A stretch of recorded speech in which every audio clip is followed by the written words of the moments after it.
And I'm thinking back to a few years ago, Tom, where there was news that Son Heung-min would be sold by Spurs, but they persisted, they stayed with him, and obviously now they're reaping the rewards.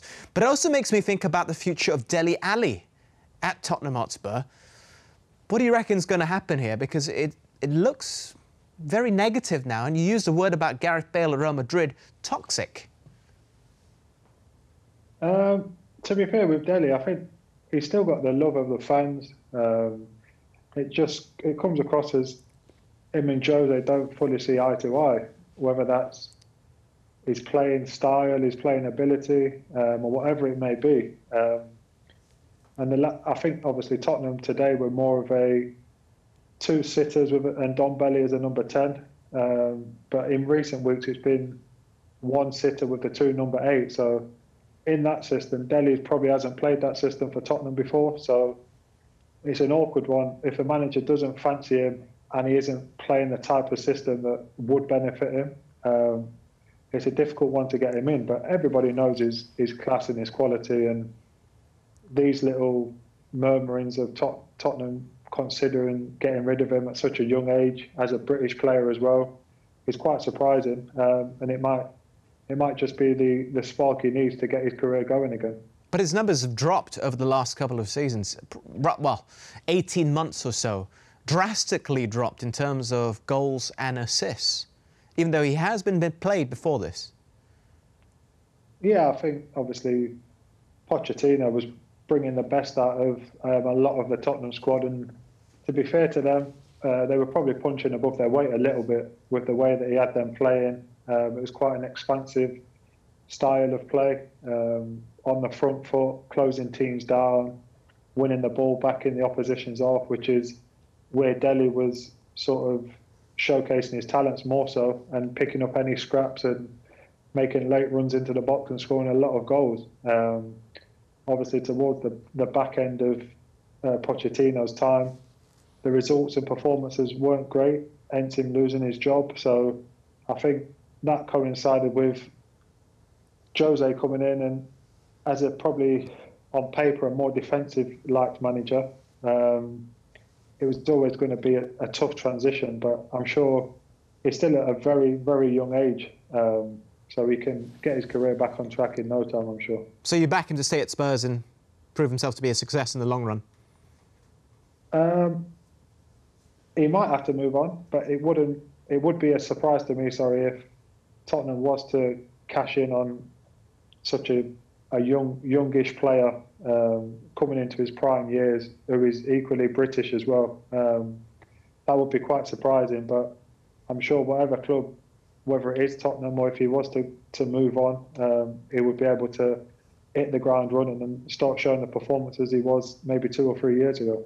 Carlton, what's your take here? Because we've seen in previous clubs, when Mourinho doesn't like you, he really generally doesn't like you.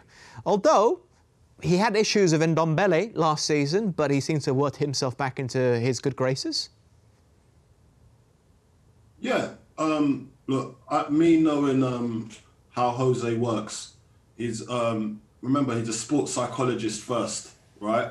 So he wants to know if he's got men in his team or he's got boys in his team. And he's a man that likes to have men in his team that can stand up and be counted and probably not sulk when it's not going your way. You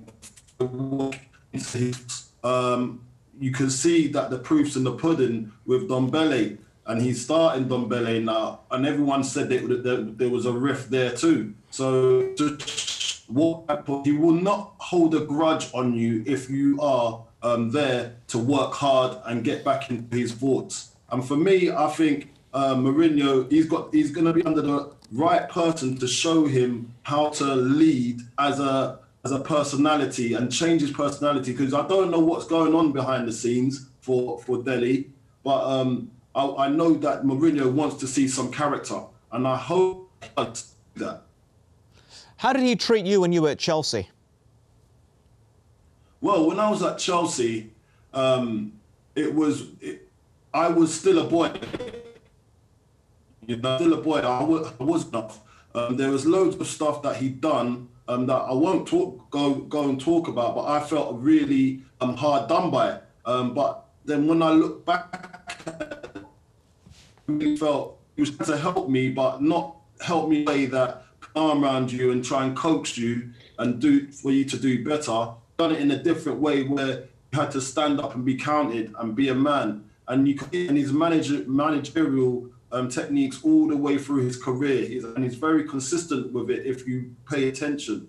I remember the time when Cole, just before half-time came up against Fulham, when he was playing Fulham, and he took him off before half-time. And I will tell you, that's actually an embarrassing thing for any footballer to go through. But he just showed Joe that he doesn't tolerate any nonsense. If you're not doing what he wants, he's not afraid to tell you and change it and make you and embarrass you. But it's just you react, and real men react from it and want to do even better. So that problem doesn't arrive from all his players. And Dombele's gone on to show that he can stand up and be counted and not throw his dummies out the pram and sulk. And you'll get on with it and work your way back into his thoughts. And I think Dele Alli do and try and adapt to the way Mourinho wants him to be and play. Yeah, we've seen that with Eric Dyer as well. He was subbed off rather early in a game during Mourinho's tenure in charge at Spurs.